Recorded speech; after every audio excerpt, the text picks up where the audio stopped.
Good morning, ladies and gentlemen. Welcome to the International Institute for Strategic Studies discussion meeting titled The OPCW, Syria, Effective Multilateralism, and the 2013 Nobel Peace Prize. My name is Jenny Nielsen. I'm a research analyst here with the Non-Proliferation and Disarmament Program. And I have the great honor to chair today's discussion, mainly because my boss is out of town.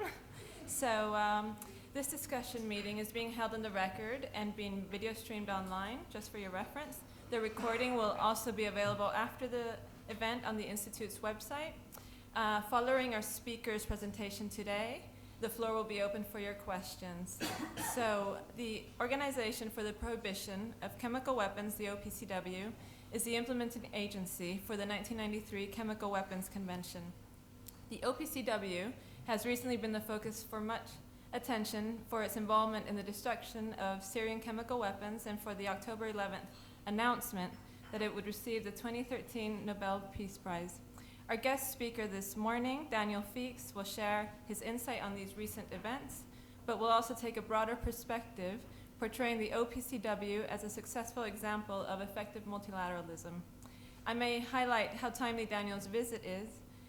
If you happen to notice yesterday's OPCW press conference on the third week of its team's Syria mission on its website. Daniel is a strategy and policy advisor in the Office of Strategy and Policy at the OPCW. From 2009 to 2013, he was a senior policy officer in the OPCW's Verification Division. Before joining the OPCW in 2009, Daniel spent 12 years working for the Harvard Sussex program as a research fellow at the University of Sussex, where he followed chemical and biological weapons issues and published widely on these issues. I met Daniel when he worked for the Harvard Sussex program. At the time, I was working for the Mountbatten Center for International Studies at Southampton University. Daniel and I share a link to a great and inspirational man who is sadly no longer with us. The late Mr. Ian Kenyon was a visiting senior fellow at the Mountbatten Center, as well as a senior fellow at the Harvard Sussex program at the University of Sussex. Ian Kenyon, for those of you who might not have met him, was a highly distinguished British diplomat and a respected international civil servant who served, amongst many other postings, on the UK delegation to the Conference of Disarmament in Geneva. From 1993 to 1997, Ian Kenyon took leave from the UK Diplomatic Service to serve as the Executive Secretary of the OPCW Preparatory Commission, hence the link. Given the momentous year for the OPCW, I wanted to take this brief opportunity to highlight Ian Kenyon's key contribution in converting the diplomatic agreement of the CWC into a functioning organization, a task which he relished and implemented brilliantly. And that's a quote from somebody who knew him well. Daniel, in conveying my congratulations to you and your current colleagues back in The Hague on the deserved recognition by the Nobel Committee this year, and as someone who's carrying on the torch with passionate dedication and commitment in this field from leading lights and mentors such as Ian Kenyon, without further ado, I have the distinct pleasure and honor to hand over the floor to you. Welcome, Daniel.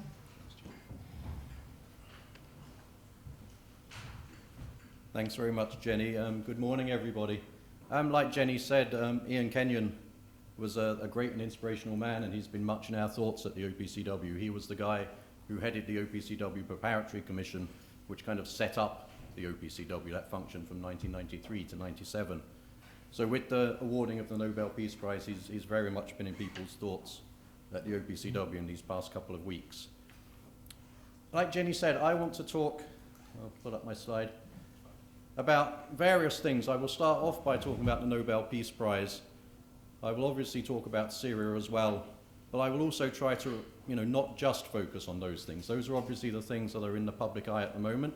Those are probably the things, that explain why there are so many of you here today as well. But I want to also talk more generally about the OPCW and about the OPCW and the Chemical Weapons Convention, the CWC, as an example of effective multilateralism.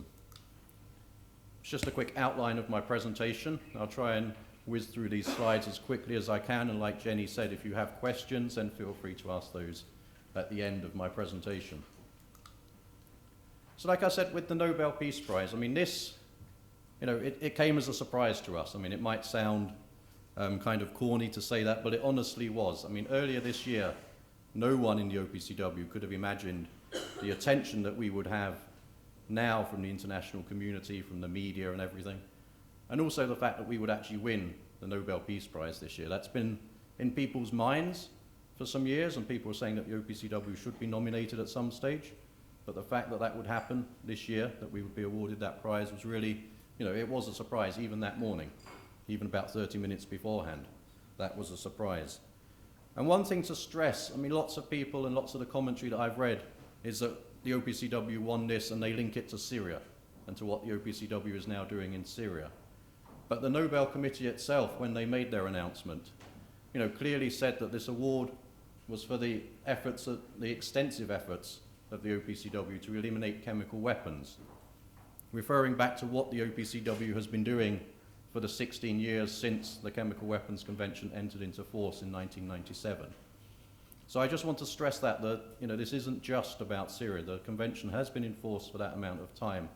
There are a lot of achievements, a lot of successes that the organization has made in that time. And also our Director General, Ahmed Azumcu, when he held a press conference a couple of hours after the award was announced, he made the same point as well. He spoke there, you can see in the quote, talking about a solid record of achievement. And also, again, making the link back to Ian Kenyon, talking about the efforts, the activities of all of those who have contributed. That's not just people that work in the organization. That's not just our delegates from our member states. That's people on the outside of the organization as well, people in civil society, in academia, in the chemical industry. Everybody that has been involved has contributed to, as the DG says there, an enduring and universal norm against chemical weapons.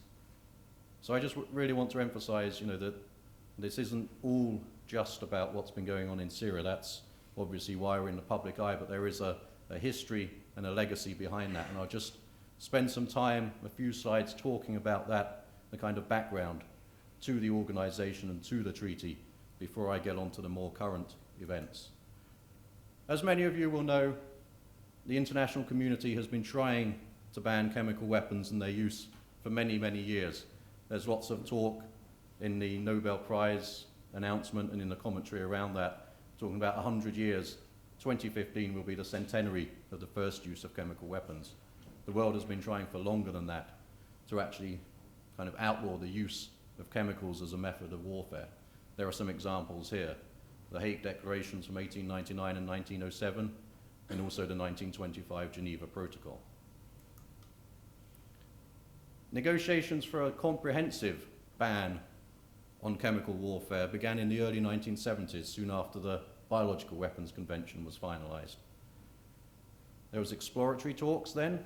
There were bilateral negotiations between the two superpowers at the time. Multilateral negotiations, you can see in the photo there, that's a photo from the 1980s in the Conference on Disarmament in Geneva. Multilateral negotiations started then in the 1980s. And obviously any diplomatic negotiation doesn't happen in a vacuum. There were lots and lots of external factors which came into play into allowing the convention to be finalized then. For example, the use of chemical weapons during the Iran-Iraq war, the threat of the use of chemical weapons during the Gulf War, and obviously also the end of the Cold War and the superpower rivalry. So what you ended up with was a package deal at the end of those negotiations in September of 1992, when all of the states that participated in the negotiations in the Conference on Disarmament could agree to the text of a treaty, which was then sent to the UN General Assembly for adoption there.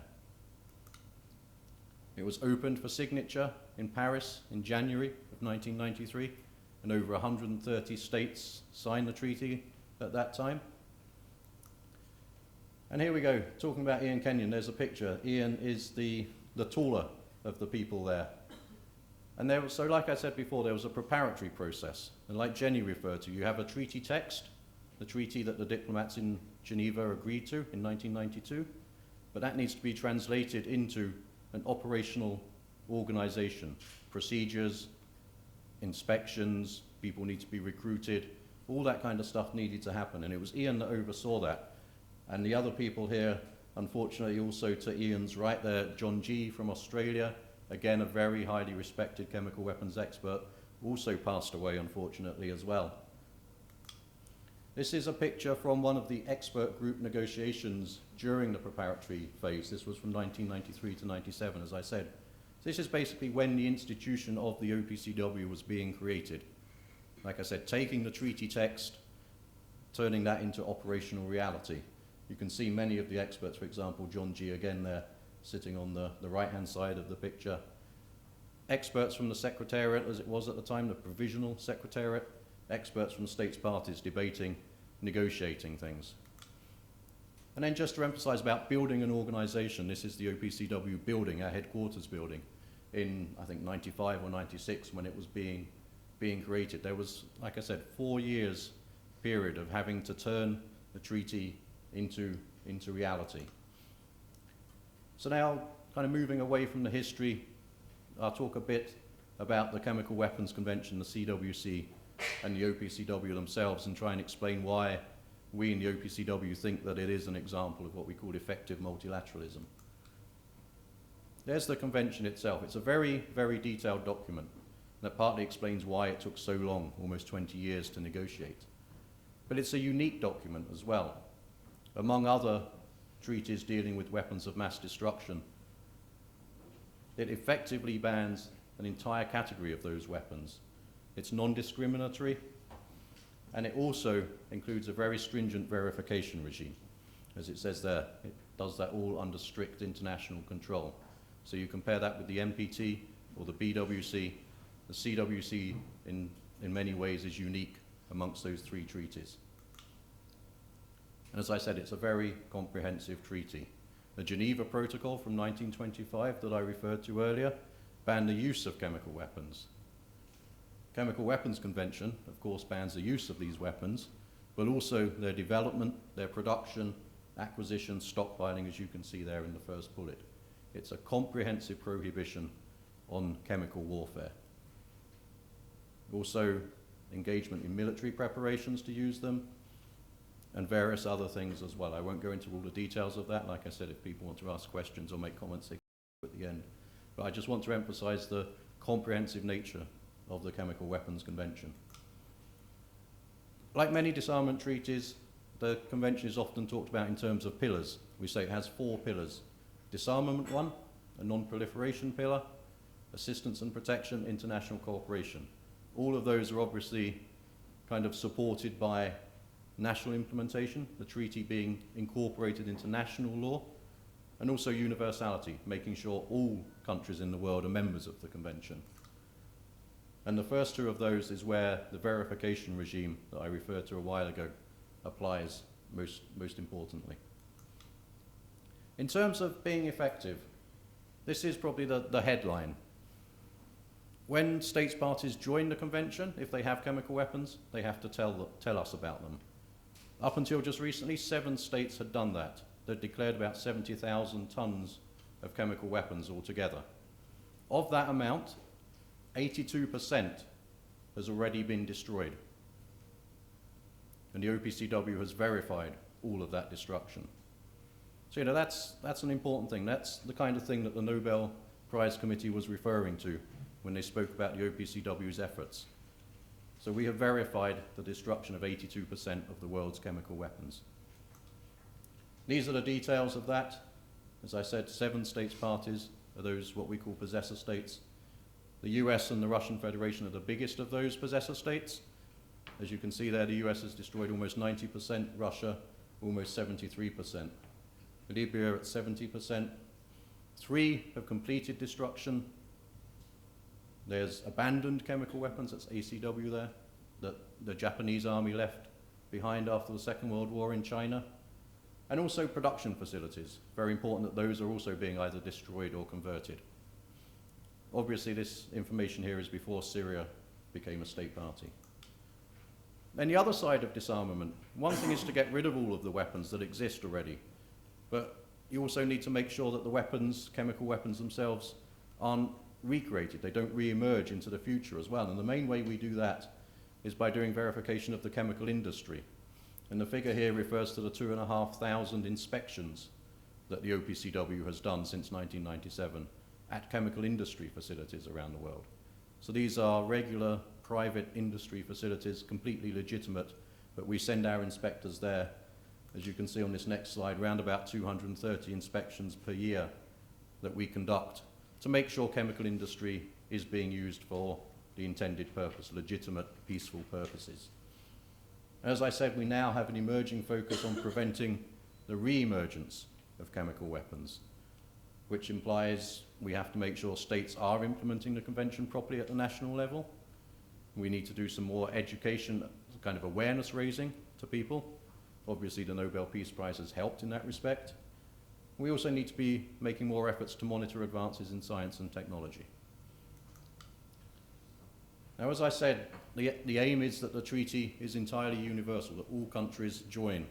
We now have 190 states parties with Syria joining. Unfortunately, the map, I could change the figure very easily, but I couldn't change the map so easily. So if you see, Syria is still kind of in brown there, which means it's not a state party, where obviously it now is. So the map itself needs to be changed. But there are 6 countries which have yet to join the convention. We have 2 countries, Israel and Myanmar, which have signed the convention but haven't ratified it. Then we have 4 which have done neither. That's Angola, North Korea, Egypt, and South Sudan. And obviously we are working with all of those all of the time to encourage them to join the convention. Now, like I said, obviously lots of you will be interested in what we're doing in Syria. Lots of people around the world, there's lots of attention on this at the moment. So I will spend some time now to talk about this, and like I said, I'm very open to taking questions at the end as well. First of all, where this kind of started from earlier this year, actually going back to March of this year, was the OPCW providing support to a United Nations investigation. So this was in March when actually the Syrian government requested the UN Secretary General to investigate alleged use of chemical weapons inside Syria. So that's where we started to get involved. Syria wasn't a member state back then, so we couldn't, as the OPCW, go and do anything in Syria. We went in support of a United Nations investigation. And that's already in the convention, as it says in the first bullet there. The convention tells us that if the Secretary General requests that support, that we shall cooperate with him. We shall put our resources at his disposal. So as it says there, in March, he received that request. He made a request to us for support, which of course we provided. As you will have seen, it took a while for the team to actually get access to Syria. They eventually did that after modalities were agreed between the United Nations and the Syrian government. On the 14th of August, our team, our component of the UN team, arrived in Damascus on the 18th of August, and then, as everybody is aware, on the 21st of August, there was the attack in Ghouta in Damascus.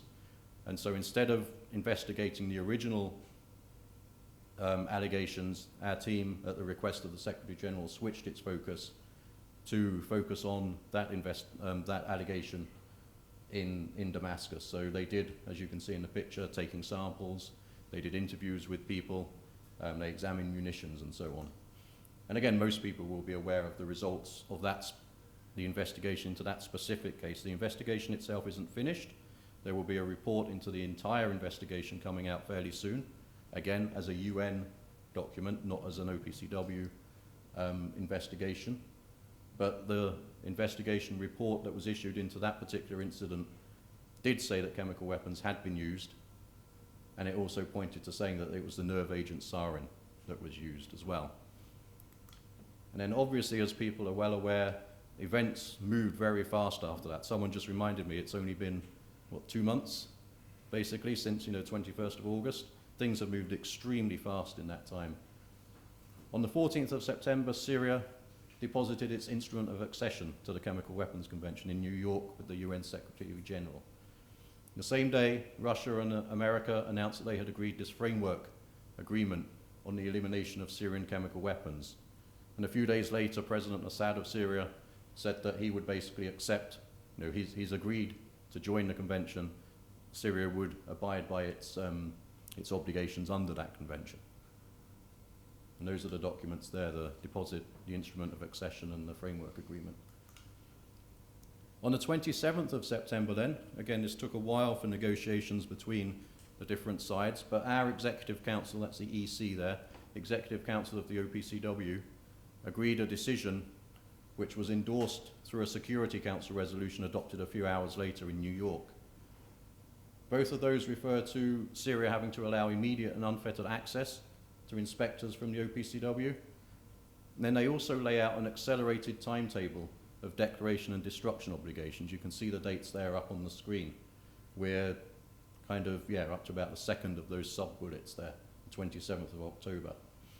And we're obviously working on the others as well. And they also required us to, as the OPCW Secretariat, to act very quickly as well. We had to initiate inspections by the 1st of October. There was a decision taken on the 27th of September. And to inspect all of the facilities which Syria disclosed to us by more or less by the end of this month. So we had to move very fast. Obviously, we knew certain things were coming. We kind of knew roughly what to expect, so planning was already quite advanced. We deployed our team, an advanced team, to Damascus on the 1st of October. They carried out various functions. The aim of that mission was various things. 3 mainly was to work with the Syrian government to assess the information that it had provided, to develop a kind of program of activities for the month of October, and also to begin the verification of destruction of chemical weapons production equipment. That was the main priority set out in the Executive Council decision, was to focus on chemical weapons production equipment first. And clearly this was unprecedented for the OPCW. It's the first time that the OPCW has ever been requested to verify the destruction of a big chemical weapons stockpile in a state party with an ongoing conflict. This was, for us, a very, very unprecedented situation. Very challenging as well with the timelines, very short timelines compared with what we're used to working with. In terms of progress to date, now Jenny referred to the press conference which a colleague of mine gave at the OPCW yesterday, which similar information is there, it's on our website as well. We just received yesterday the initial declaration from Syria, which also includes what we call a general plan for destruction.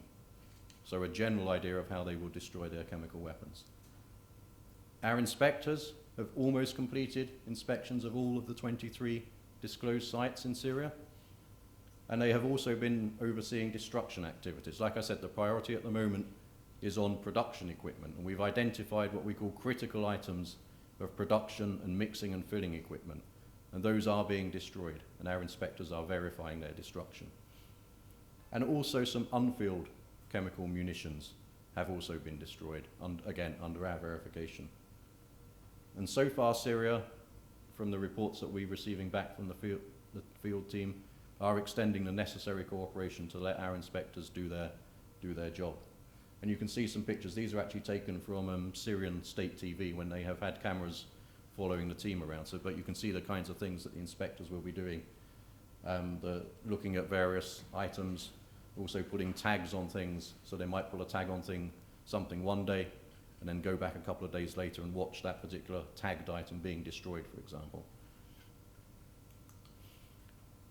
Now, as I've said already, this has very much been working with the United Nations. Syria is now a member state of the OPCW, so as opposed to the investigation, we're in the lead, as it were, because they are a member, but we have to work with the UN on this. The UN is critical to us for providing kind of operational support, so field support, security, logistics, those kinds of things, and also for dealing with the other parties within Syria as well. That's where the UN can really help us out too. As you probably will have seen, on the 16th of October, the Secretary General announced the establishment of an OPCW UN joint mission, headed by the lady you can see on the right there, who's a former Dutch diplomat and has been working with the UN for many, many years, called Sigrid Kaag. And she is now what's known as a special coordinator. She reports to the Secretary General. We're in the middle of establishing a support base in Cyprus. At the moment, we have an operational planning group, which is again a joint OPCW UN group, which is meeting in Cyprus to discuss logistical, again, field support issues. And the OPCW and the United Nations have also established coordinated trust funds, where countries can make donations to us, voluntary contributions, we call them. And we've received contributions from 5 of our member states so far, and the current balance of that fund is about 4 million, because obviously all of these activities were unexpected, unanticipated at the beginning of this year when we had our budget. So we need additional money in order to carry out the activities, transport, to buy extra equipment, and so on.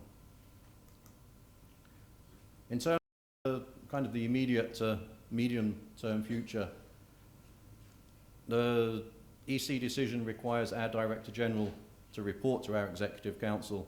The Security Council resolution requires the Director General to report to the Security Council through the Secretary General.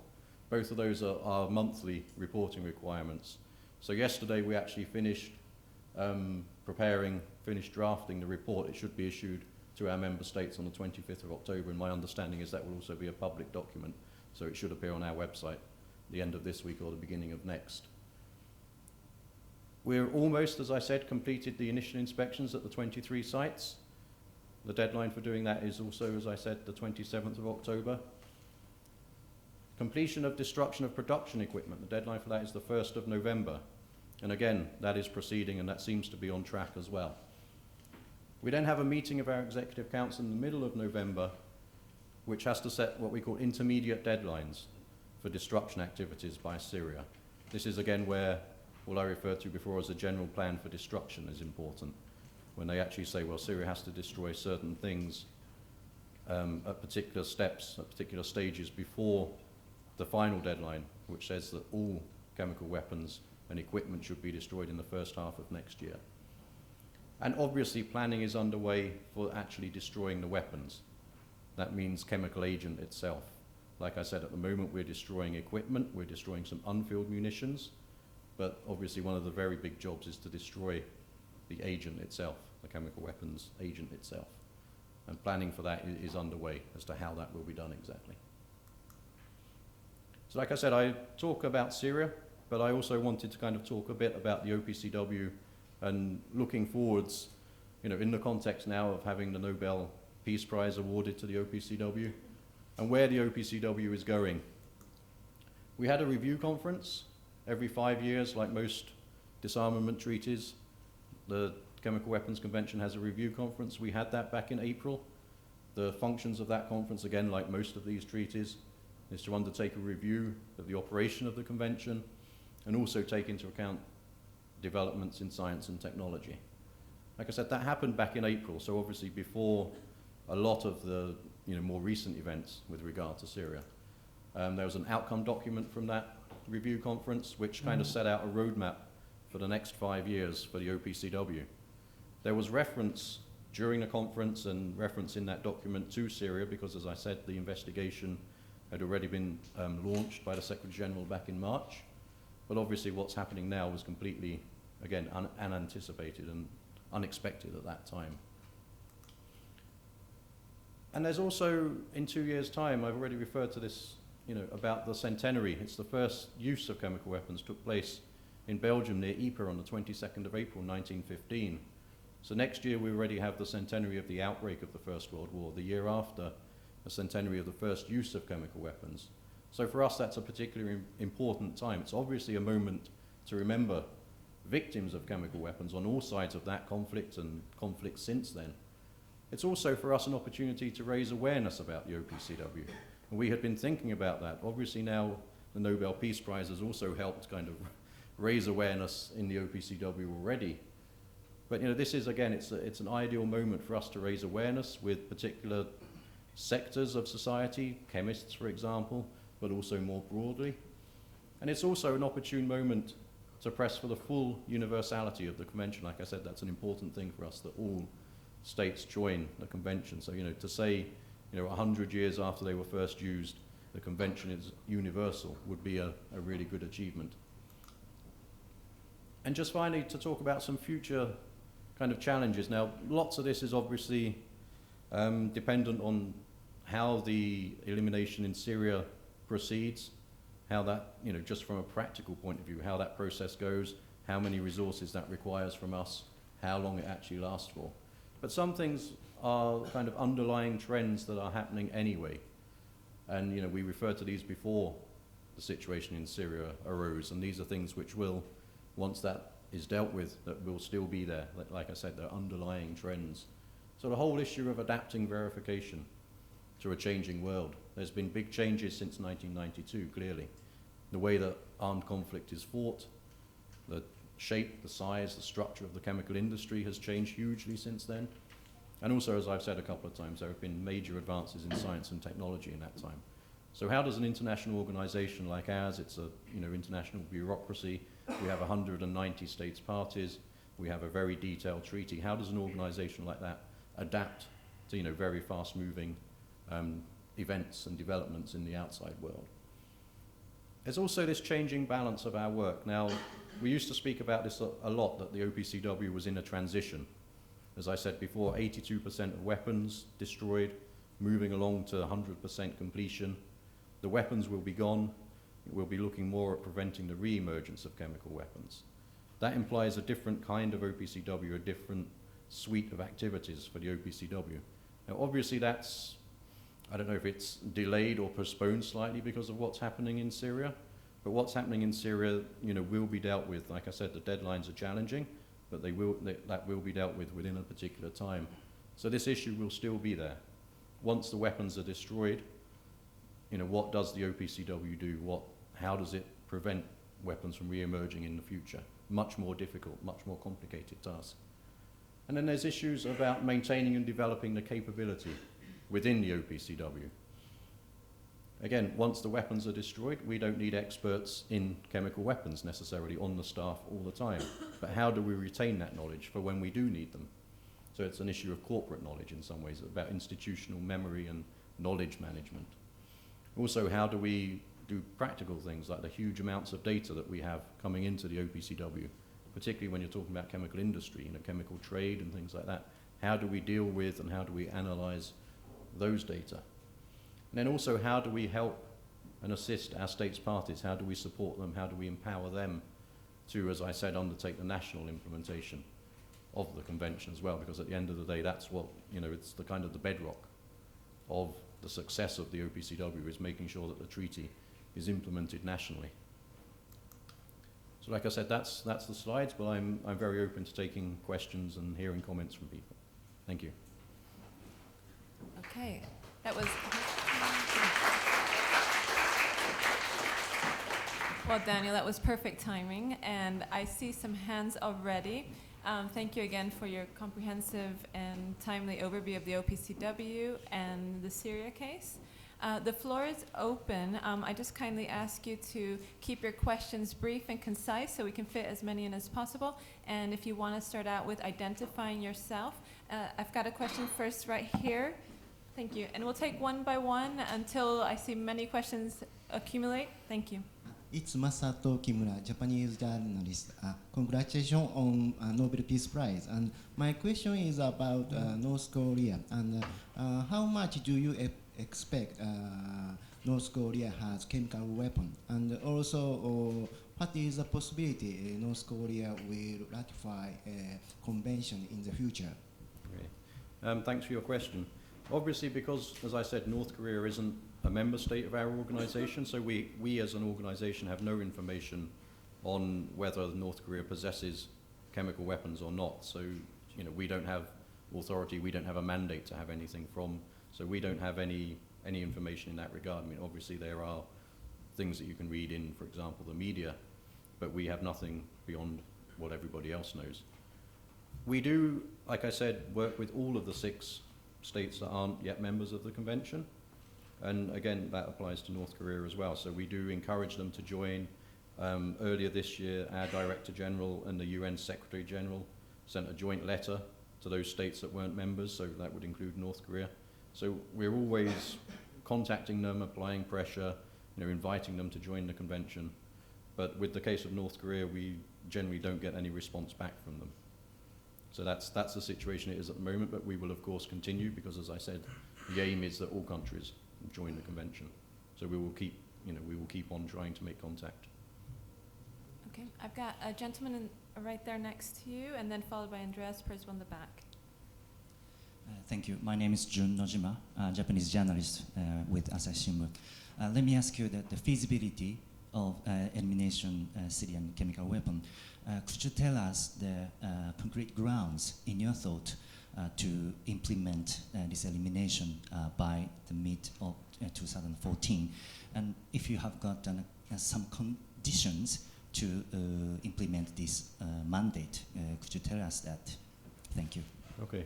Like I said in my presentation, I mean, the timelines are very challenging, but we're confident it can be done within that time, but that would require, from our point of view, it requires the UN to be supporting us, which, as you can see, as you've heard, has been very forthcoming so far.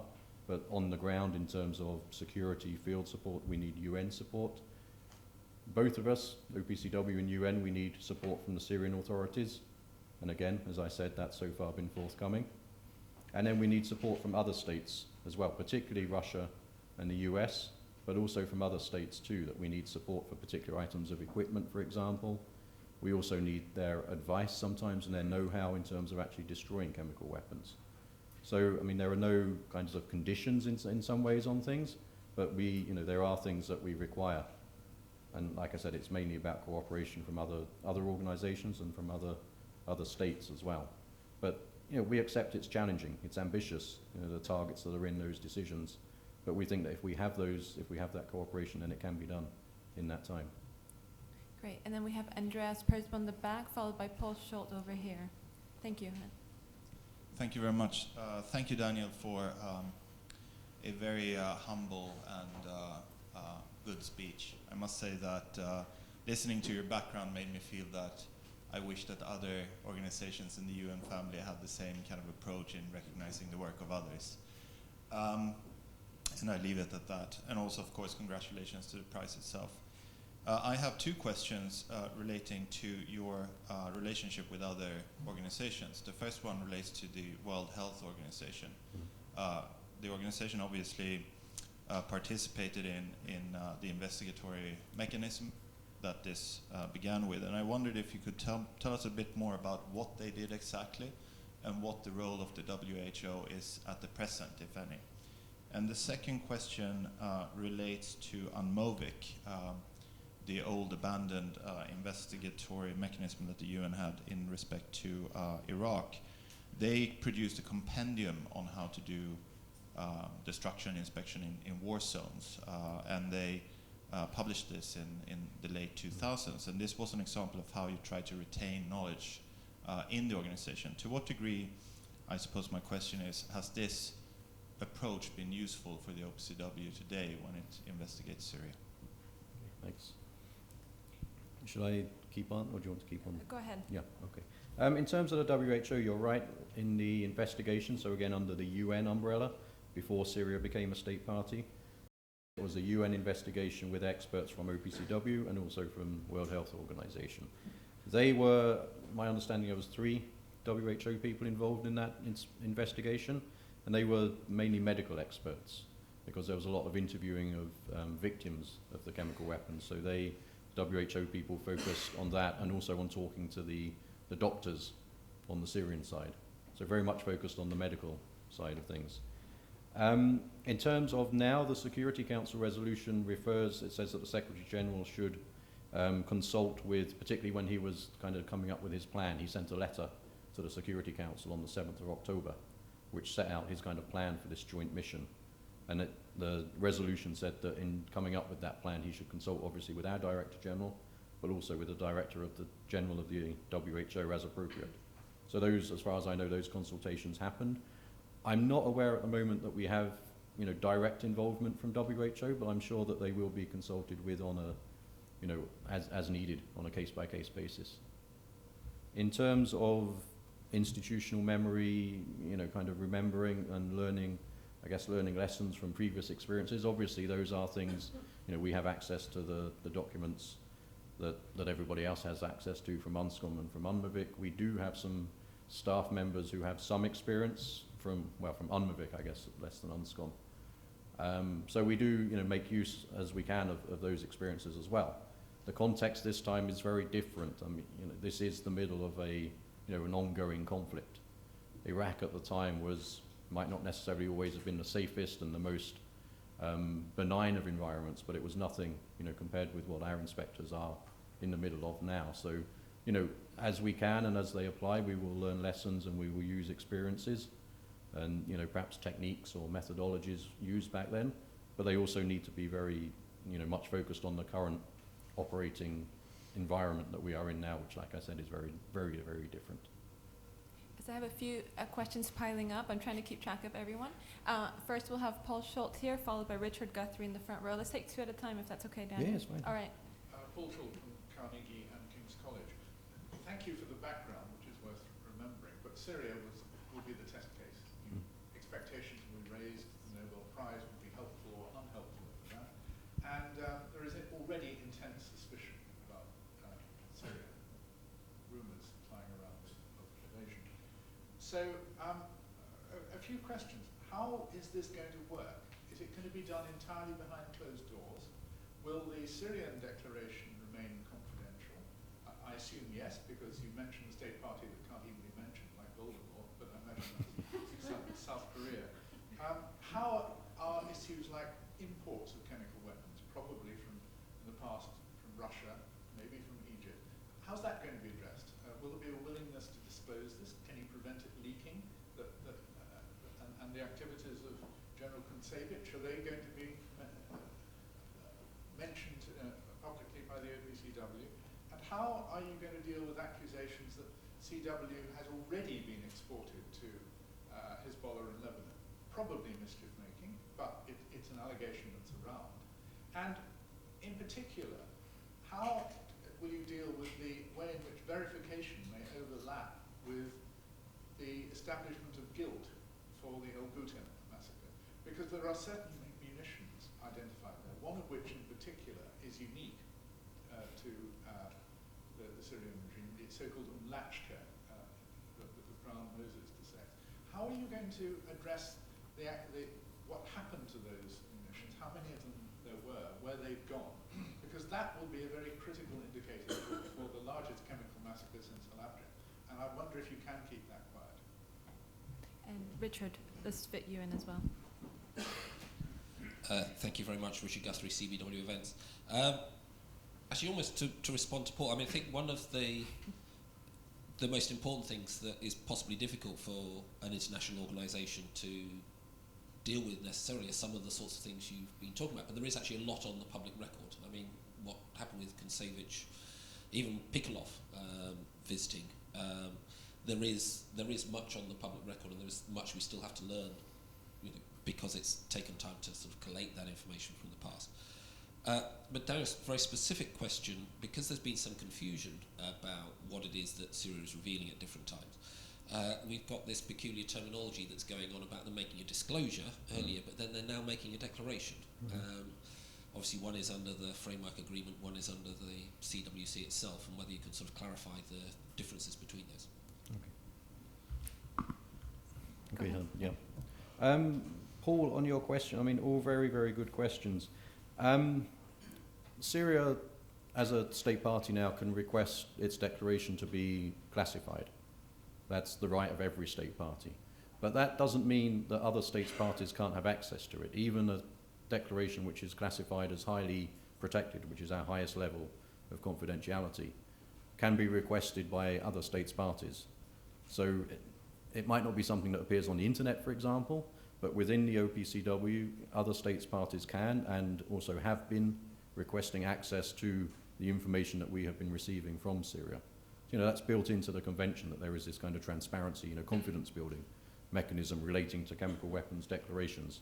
Other states can request access to those. So that's, like I said, that's something that can be done. I mentioned the report. Every month, the DG has to report to the Executive Council and also to the Security Council. We finished that report yesterday. The intention is it will be a public document, so it won't go into classified details and things like that, but it will give quite a good overview, for example, of what has happened so far since our team arrived on the 1st of October. There's quite a lot of detail in there, and that will be out, I think it's either Friday or at the beginning of next week.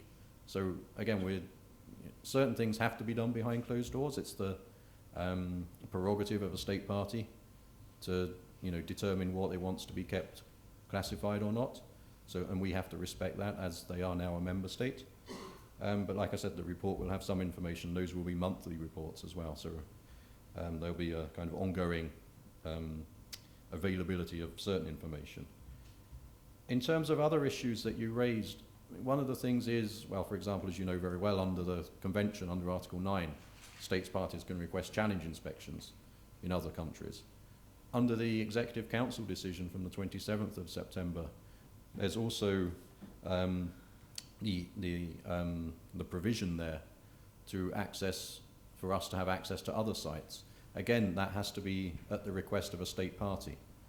So I'm going to kind of throw your question back and say, we as a Secretariat can't necessarily go and, inquire into the kinds of things that you were raising. But any of our member states can do so. They can make a request to us either under the Executive Council decision in terms of sites additional to those that were disclosed, or else they could make use of the challenge inspection mechanism as well. Richard, in terms of disclosure versus declaration, yeah, pretty much you're right. Disclosure was, first of all, under the framework agreement. Syria was required to submit certain fairly limited information under the framework agreement to us, which they did at the, I'm trying to get my dates right, the beginning of October, I think on the 4th or the 5th of October. And then under the Executive Council decision, they were also requested, from the framework decision was, they submitted information in the middle of September, 19th, I think, of September. Then under the Executive Council decision, they were required to give what we call supplementary information, which again, because the convention hadn't entered into force, we didn't call a declaration, because that's a specific term under the convention. We called that a disclosure. Now that the convention has entered into force, and the decision clearly says that their initial declaration should be submitted by the 27th, which is this coming Sunday. And like I said, my information was yesterday we had received that. We had literally just received it. We hadn't started processing or evaluating it yet. So that's the difference between disclosure. It's really a distinction between before they were a member state and then after they were a member state. So the initial declaration that we have just received is the declaration under Article 3 of the convention. Thank you. I've got a list of about 6 people. If we can take them in threes, is that all right, Daniel? Yeah, fine. First of all, I had a lady in the middle, and then followed by a gentleman in a blue shirt by the back wall there. And then we've got the gentleman in the front row as our third question. Thank you. Short and sweet. Yeah. Daniel, Amy Kellogg from Fox News. First of all, when this deal for Syria to hand over its chemical weapons first came about, all of the experts were saying it would be impossible for Syria to destroy all of its chemical weapons safely in country. They would have to be transported out. And suddenly now it seems like it's a very doable situation, though challenging. I'm wondering if you can bridge that gap and also tell us how much it will cost to destroy all of these weapons and who will be bearing that burden. Okay, first on your second question first, in terms of the cost, I think it's still pretty much too early to say how much it's going to cost. As far as at the moment, we're kind of looking at how things could be done. And until we decide, other states parties and also the Syrians, how it can be done, it's really hard to cost any particular option, basically. Normally under the convention, the rule is that the possessor pays. So in theory, it should be Syria that pays for disposal, but they've already made quite clear that they won't be able to afford to do that. And there are precedents from previous possessor states as well, where international support has been provided. And again, that's probably likely to be the case here as well, that other countries will contribute money to destroying the chemical weapons.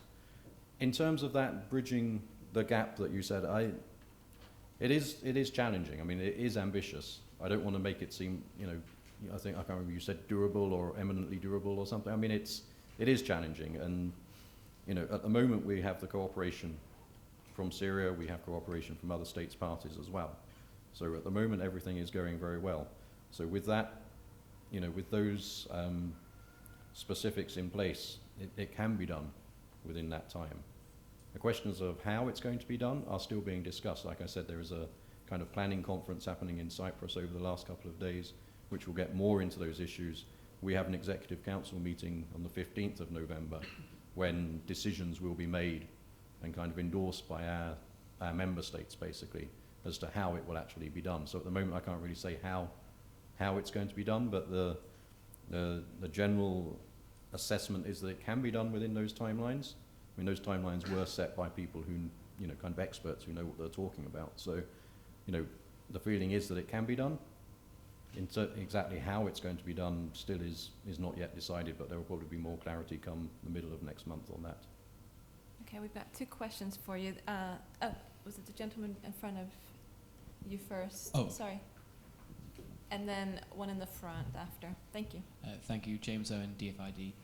I think you've actually already addressed my first question, which was to what extent the OPCW challenges member states' declarations, and whether or not you draw on intelligence from other states to do that. The second one was just actually just thinking forward into the future. Could you expand a bit more on what you do see as the kind of the emerging threats in terms of advances in technology? How do biological agents fit in this, or are they outside of the CWC? Thank you. And then the front row first. Gordon Barris, a member of the Institute. Have the Syrians indicated that they believe that not all the weapons, their chemical weapons, are under their control? Have they suggested that the insurgents had managed to gain control of some of these?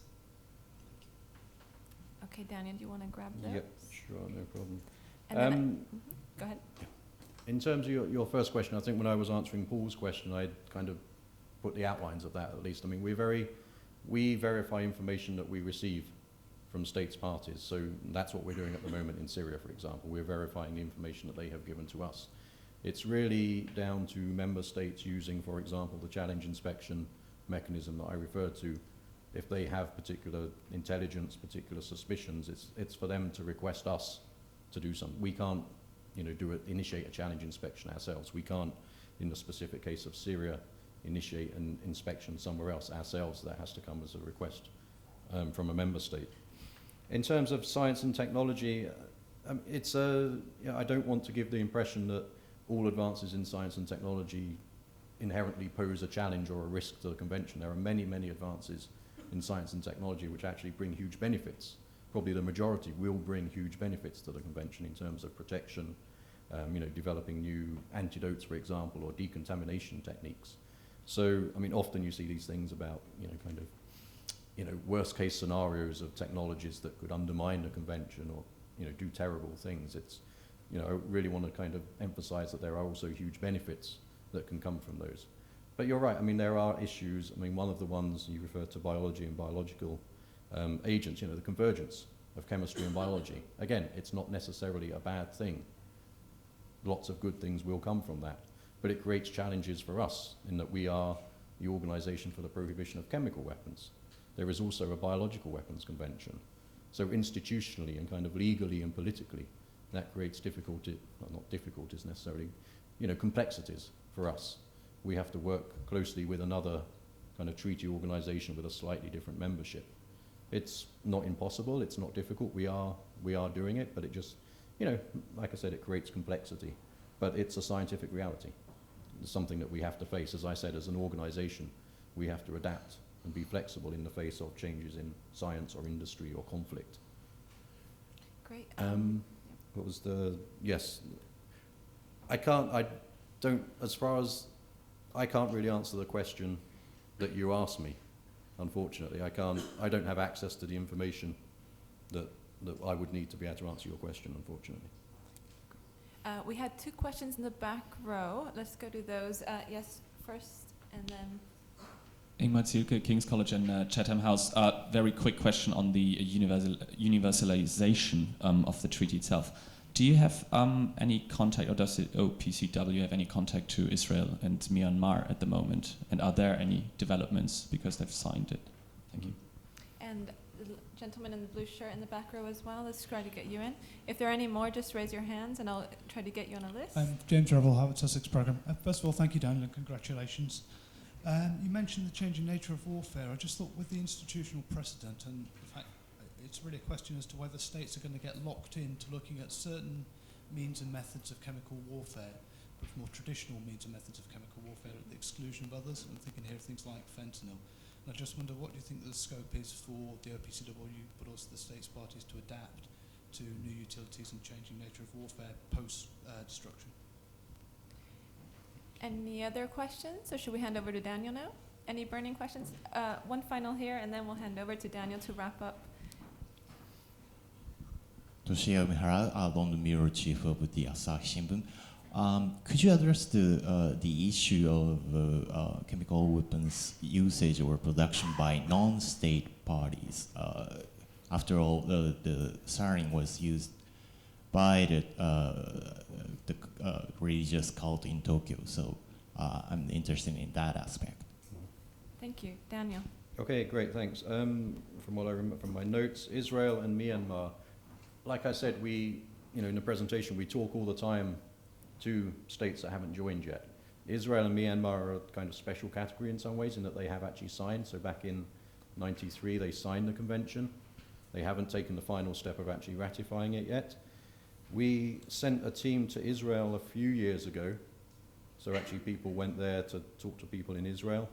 They also send observers every time we have our annual conference, our Conference of States Parties. Israel always attends that as an observer. So we have contact there. Myanmar does similarly too. We actually sent a team of people from the Secretariat to Myanmar in, I think it was February, it was early this year anyway. We sent a team there again to work with them, and they say that they are very close to ratifying the convention. Similar case applies to Angola as well. We sent a team, again a similar team, to Angola. Actually that was a kind of like a joint activity in some ways with under the Biological Weapons Convention, where they're also not a state party, and also working with Vertic. They were involved in that particular activity as well. So we went and spoke to authorities in Angola as well, who also said that they are fairly close to joining. So we do, with some we take extra steps, actually sending people there to help them and to explain on the ground what's going on. We are very hopeful, particularly with Angola, with Myanmar, also South Sudan, that they might well join the convention very soon. We've heard positive noises from all of those countries.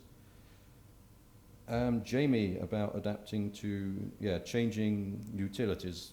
As you're well aware, the CWC was negotiated at a particular time, during the Cold War, finalized just after the Cold War finished. So it's very much the focus of the treaty, and the text of the treaty is about military, they could talk about military significant stockpiles. It's about, it's mainly in that kind of frame of state versus state warfare.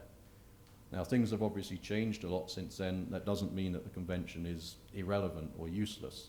The convention, like I said, is very much, focused, or the kind of foundation is states parties implementing what's in the convention nationally.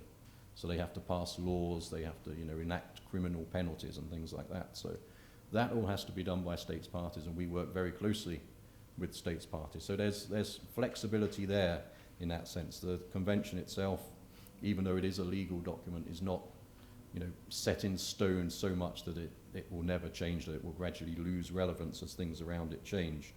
On incapacitants, the issue did come up at the third review conference back in April. Agents like the fentanyl that you refer to, those were mentioned. No reference, could be agreed in the end in the final document there, but there is definitely political will amongst a group of states parties to keep that issue under discussion. And it's also been discussed quite intensely by our scientific advisory board as well, and they've issued some reports on that. So it's definitely an issue which is still, very much on the agenda, and I don't imagine it's going to go away anytime soon. Finally, in terms of non-state actors, as you referred to the cult in Japan and the subway attacks in '95, there's also the previous year attack in Matsumoto. Obviously before the convention entered into force, but like I was just saying as well, the fact that the convention has to be implemented nationally, that's the real key. The convention itself doesn't refer to terrorists or terrorism or non-state actors, but the fact that it has to be implemented nationally, and that all of those prohibitions I listed about developing, producing, acquiring chemical weapons, every member state has to kind of translate those prohibitions to its own citizens and people on its territory. So, all of the people on in a particular country have to be prohibited from doing those things as well, whether you're, a terrorist, whatever you might be. It applies to everybody. So that's the real, you know, the OPCW isn't an anti-terrorism organization by any means, but by implementing the convention properly, particularly at the national level, and us through supporting states to do that, it should contribute to you know, efforts against terrorism and against terrorists using chemical weapons. So Daniel, please pass on our congratulations to your colleagues back in The Hague for your deserved recognition of your important work. Ladies and gentlemen, thank you for your participation and stimulating questions this morning. Daniel will be available for a short while if you want to follow up personally for questions. And I encourage you to visit the OPCW website for updates on the Syria and press conferences such as yesterday's. But for now, please join me in warmly thanking Daniel for coming to share his insight with us this morning. Thank you.